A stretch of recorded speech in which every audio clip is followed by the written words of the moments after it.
What's going on, Aquarius? Good morning and welcome to my channel. It's been 9 days, I know. Work has really been kicking my butt, just getting the whole training and things of that nature. So we're about to jump into your energy. This does go out to sun, moon, and rising, singles, couples, men and women. Cross watchers, you are welcome. Now, this video is going to be more about the depth of spirituality, deep love, so forth and so on. Not, this is going to go somewhere else with it this time. So there will be a few channel messages for whoever would like to come forth. But let's just see what we got, all right? If you would like to book me, please check the description box below, and all that information will be found. So, spirits, gods, goddesses, please tell me what we have for the sign of Aquarius, sun, moon, and rising, singles, couples.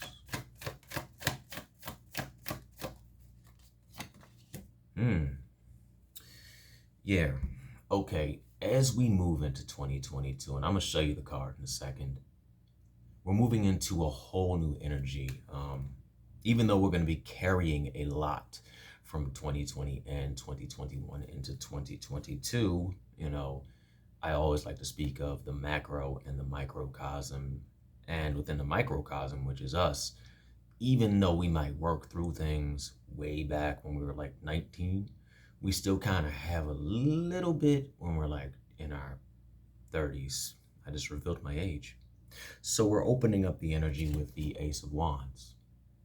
Now, the Ace of Wands is about passionate connection to spirit, yourself, your heart space. And what I'm really feeling into 2022, we're going to have to leave a lot of this 2021 energy behind.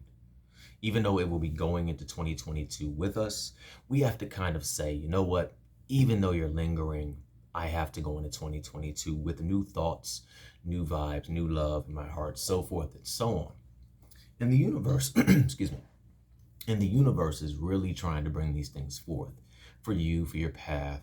Your guides might be speaking to you on a level that they might not have before.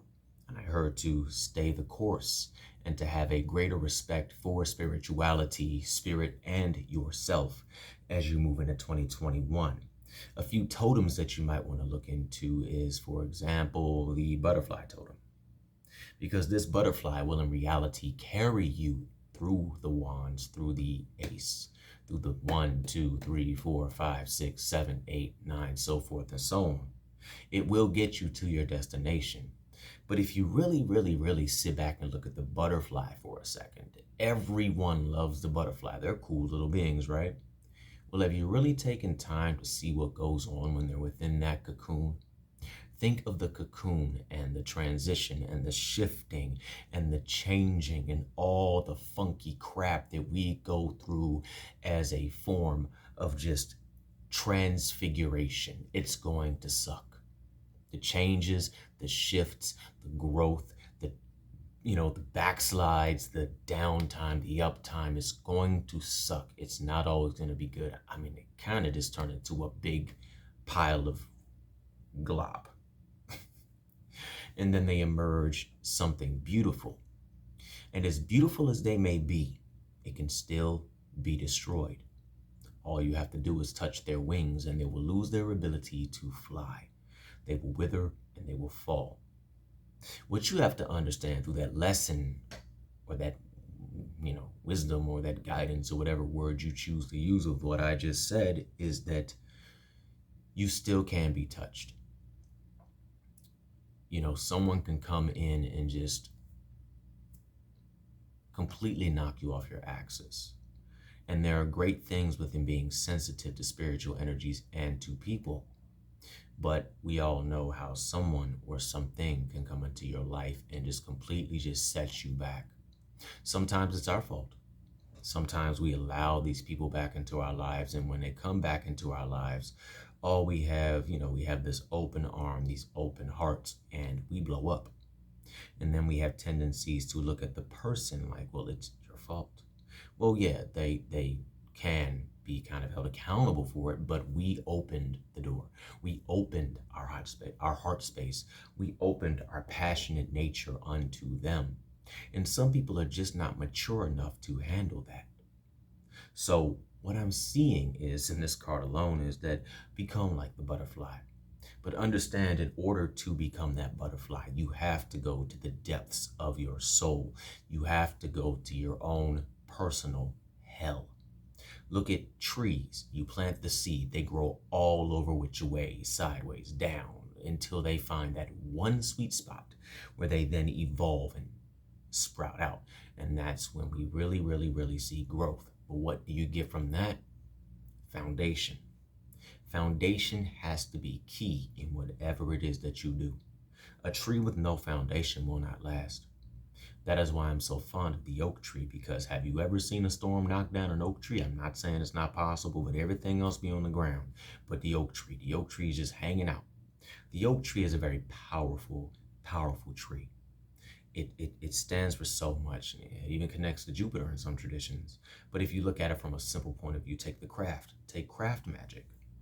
A lot of people use oak moss. A lot of people use oak in their workings. It brings forth this binding energy. It brings forth this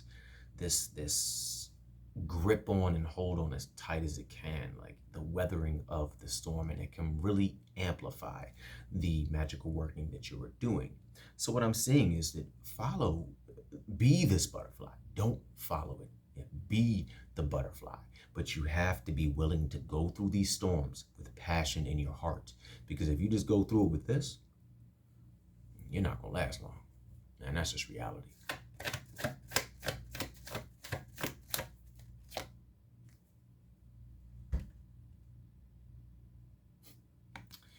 Ten of Swords. Within your path, within your life, you're going to go through those ups and downs. You're going to go through the days of embarrassment. You're going to go through the days of binded off or being binded off, or whether it's through someone else tying you off or yourself. And sometimes it's us. Let's just be real here. Sometimes we close ourselves off to the generative nature of life, to the life force energy, to things that want to help us grow. Life force energy isn't always pretty. Life force energy isn't always pleasant. Life force energy isn't always love and rainbows. And I think anyone that's been in spirituality for quite some time can attest to that. The dark night of the soul is real. The IAO process, and I still struggle to say that, is a prime example. We start off with this great idea, this beautiful, beautiful, beautiful, beautiful seed that we plant. And we get creative. And we bury it, and we just let it grow. Well, then, we kind of wonder why it doesn't grow exactly how we want it to. Sorry. And then we enter into the stage of self-doubt. We enter into the stage of being limited. We enter into this stage of needing to express patience. We enter into this stage of needing to balance and to pretty much just forget about the working. Side note. One of the most epic things you can do with the magical working after you've done the magical working is just forget about it. I mean, of course, go forth and carry it out, but forget about it. Cast and go, cast and go, cast and go.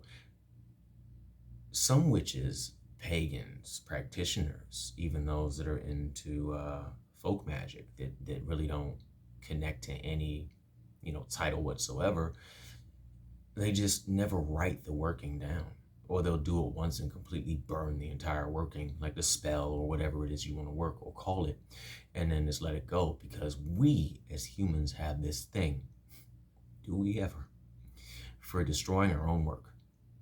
We have this thing to come in and plant seeds of doubt, where we forget how powerful we are on a Monday after we've had that great update. And then we just, for all of lack of a better term, just completely destroy everything by looking in the mirror and saying this, or doubting the abilities, or saying, well, I didn't have that candle, or well, that sigil didn't work, or, I'm pretty sure that did the saint hear me, or did the goetic being hear me, or did, one of the many greats out there that work with people. And that's when we enter into the Ten of Swords, which can completely negate that butterfly, passionate, fiery energy. And sometimes people do put us in that Ten of Swords, but sometimes we allow them to. Most would say, no, no, no, it's all them. Well, no, no, no. Sometimes it is us, including myself. Take the classic story of the ex. You get over him or her, and then you're like, yay, life is good. And then they call. You've gone through these, these healings and everything that there may be. You've gone through the shift, you've gone through the changes, so forth and so on. And then you just kind of just know they have not. And then you let them back into your life and they completely just mess your life up. So instead of us sitting back for 5 minutes and taking some accountability and going deep within self, we always tend to place the blame on somebody else, because when we take accountability, when we don't take accountability, or when we take it, taking that requires responsibility. And many of us don't like responsibility. It sounds crazy, but humans don't like to feel bad. We do not like to feel bad at all. We do not like that. That is like kryptonite to us. And I think within the spiritual community, this might rub a couple feathers of a couple people, but it can't always be peace, love, and light. It can't always be positive energy, because when we get hit with a trial, a tribulation, a storm, a lesson from our deity, we cave. We have no foundation. It's like a little baby tree that gets stood on and crushed. And then we go back and we pout it out and come out after the woodwork and scrape our bruises off and start again. So understand that not following the path, the passion, but understanding that as you go through this dark night of the soul, or whatever it is that you go through, if you don't endure that and you don't gain strength from that, you can easily end up in the Ten of Swords. You can. So you can look at it both ways. I'm not here in this reading to say, hey, you know what, that person did that, that person did that. Because we have to grow. We have to evolve and we have to change. Yes, sometimes it is someone else. I'm not going to lie. But we as a people, no matter how kind we are, we cannot give third, fourth, fifth, sixth, seventh, eighth, and ninth chances. We can't. Sometimes it just does not work. I have seen people run all over the place trying to figure it out when the answer is pretty much right there. It says, you need to drop that like a bad habit. You need to leave that alone. You need to stop doing this. You need to bunker down the hatches and focus on this. But we're curious. Humans are curious. And sometimes the classic saying does come up, curiosity will and can kill the cat. If you look closely, you'll see the owl. There's another totem for you to go look into, the owl totem. The owl is symbolic of wisdom, and it is connected to many deities, and sometimes it's just an owl. Just being real. If you see an owl, it doesn't always mean something spiritual. But this go around, when it pops up in the cards, or if you do a working or a prayer, and you see a specific animal or bird or bee or spider, it's a lesson, or sometimes it's a confirmation. Tek Nama. Whenever I have worked with her, I always see a spider or a slug. And a lot don't know that these beings, they connect to so many traditions and so many animals, so many insects. So if you do a working and you see something that might not be the most pleasant or aesthetically pleasing, it doesn't mean that it's bad. It just means that that is the way the message is being brought forth. And sometimes it's easier for the forces in the universe just to send a butterfly, or to send a spider, or to send a caterpillar, or to send a black dog, or a cat, or whatever it may be. I've seen people, take Bastien. I've talked to her, and then I'm just going outside, and then this cat just walks by. So then I go back and I test that theory. I go crack up the temple again and go see what's going on, and I get confirmation that it was her. Sometimes the message isn't always going to come forth in, a cosmic energy shift. Because I'll be real, we cannot We cannot stay jacked into this spiritual flow all the time. Yes, we can, but no, we can't. It's good to be spiritual. It really is. But sometimes you have to look at it on the aspect of holding 24/7 workings with beings will tax your soul. It will tax your vessel. If anyone has worked a heavy duty working, you'll understand that sometimes that's why we have grounding. That's why we have centering. That's why we have cast the working and forget about it. Okay? Next up.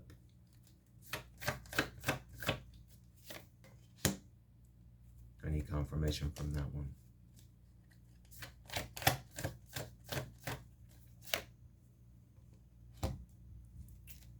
Remember when we were talking about love a second ago?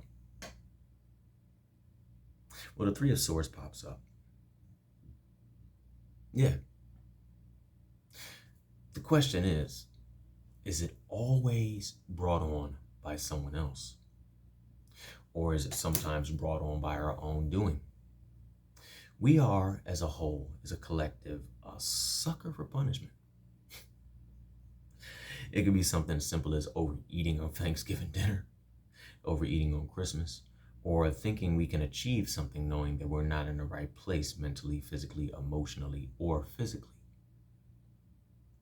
And we have to really sometimes analyze if we could avoid or if we can step away from attracting that Three of Swords energy. Prime example, we all know that X is bad, but we just can't let them go. We can, but then they come back and we're just like, yeah. That's a sign that you're truly not healed.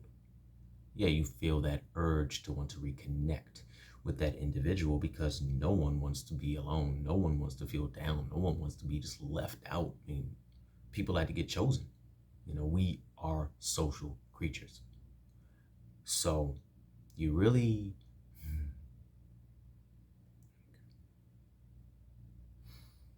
For whoever this may resonate with, don't engage in shadow work if you're not going to change and walk through that path. Because shadow work will take you to the pits of hell. Not the actual hell and brimstone, explosion, whips and chains, and all sorts of things. But shadow work will put you through your own personal hell, and it's like opening a door. It will bug you until you work through it. I myself am going through some shadow work, and I'm pretty sure you are as well. The whole thing is, it gets easier when you start to engage in it. It gets easier when you start to embrace it. It gets easier when you run into that fear and not against it. A certain person said that coping can actually be an escape. Think about that. Long day. You had an argument with your boss, your wife, your husband. Your kids are annoying you to death. The dog won't act right. The cat is just scratching up a brand new leather sofa you bought. You're just like,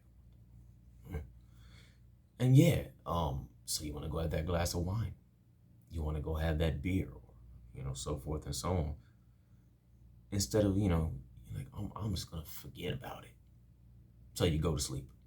You have your happy little vibe. We all have it. The wine feels good. The beer feels good, so forth and so on, or whatever it is that you do. I'm not saying that you can't party. I'm not saying that you can't have a glass of wine to loosen up after the day. But you go to sleep, without taking time to really evaluate and to really push to how, not pushing these feelings out, but grounding and really cleansing these feelings, healing from these feelings, really learning how to deal with these feelings and to really just embrace them and to work through them. So when you wake up in the morning, you feel like crap. It's there. It doesn't go anywhere. It doesn't leave. It doesn't shift. It just keeps coming back over and over. So a lot of the time, coping is a form of escape. And that's coming from somebody who used a couple things to cope when I should have ran towards the feeling and embraced it. It sucks, but that is where evolution comes from. That is where growth comes from. That is where accountability comes from. That is where the depths of spirituality come from. When you go deep into yourself, spirituality might be external, but it is also very internal. Prime example, those who keep calling on the goddess or the gods, remove these feelings. Help me, help me, help me. And they make you deal with it. So then y'all mad. I've been there. As many times as I've called forth a deity in my past when I was first starting off my traditions, not my traditions, but my path within the family traditions, I would call forth, the forces to work with it. And then gave what I like to call a band-aid, where the feelings subside. You feel like $1 million. Usually it happens after every initiation. You're like, yeah, oh, I'm on point. I'm on point. And then they just rip the band-aid off. And you're like, what the hell happened? And then they come down and you hear something like, it's time to deal with it. So we sit back and we're like, okay, so we, deal with it by sitting with our little crystals, our talismans, or our many rituals. There's nothing wrong with that. There's nothing wrong with that at all. But to manifest a stronger foundation, to manifest the riches, to manifest, I'm not talking about $1 million. I'm talking about prosperity, abundance, things to get you through. I'm not saying you can't manifest $1 million. Don't think I'm not, no. You can do that. But a lot of people love to say, the universe is just going to drop it in your lap. The universe is coming. Oh, it's 2023, 2022. The universe is always going to be there. It's going to give you what you want. Walk into it. Rah, you go, you. And then 2025 rolls around. And you're in no better place than you are. Because you have to be real with yourself. Yeah, the universe is going to drop it in your lap when you open your lap and make it happen. When you move your hands, and that's pretty much getting out there and decluttering what no longer serves you. If you want to be a great YouTuber or someone that really blows up, you got to really just say, okay, I have flaws. Okay. I'm going to bump my head. Okay. It's not going to come overnight. Okay. I'm going to have to grind. I'm going to have to grind harder than most people. I want to do it on tarot. So I'm going to have to come out with something really freaking special. Because if you're a reader or you come online, you'll realize that some people blow up right away. Some people don't. Some people never blow up. Some people do. So you have to really say to self, what can I do to really, really, really put myself out there? Oh, I got to upload 10 readings out the week. What's more important? That little bit of yawn that you might have and that little bit of my back hurts from sitting down on a chair, or that big fan base, or not fan base, but the following and the blessings that come with, putting things like that down. So, you just really, really, really got to go there with it. Accountability, deep spiritual truths, and a lot is coming in 2022. I don't have to read astrology for that because I really don't. I'll keep it real. I'll go get an astrology checkup every now and then. But astrology is not my main pursuit. It's not. Don't get me wrong. Astrology is beautiful. Astrology is one of the most potent systems on the face of the planet. And in my opinion, one of the most accurate. Even over these. These are great, but a general reading is a general reading. It doesn't always mean that everybody resonates. It's for who resonates. And at any given time, you can take a reading and it says, you're going to do this, you're going to do that, you're going to do this. And then you just kind of like, don't do it and nothing happens. Interesting how that plays out, right? So I think I'm going to end it there. Hopefully this resonates in some way, shape, manner, or form. If so, please like, share, and subscribe. Join the Craft and Conjure Aquarius Moon Tarot family. Make sure you follow me on TikTok at The Tarot Intuitive. And I'm about to release a new video to another channel.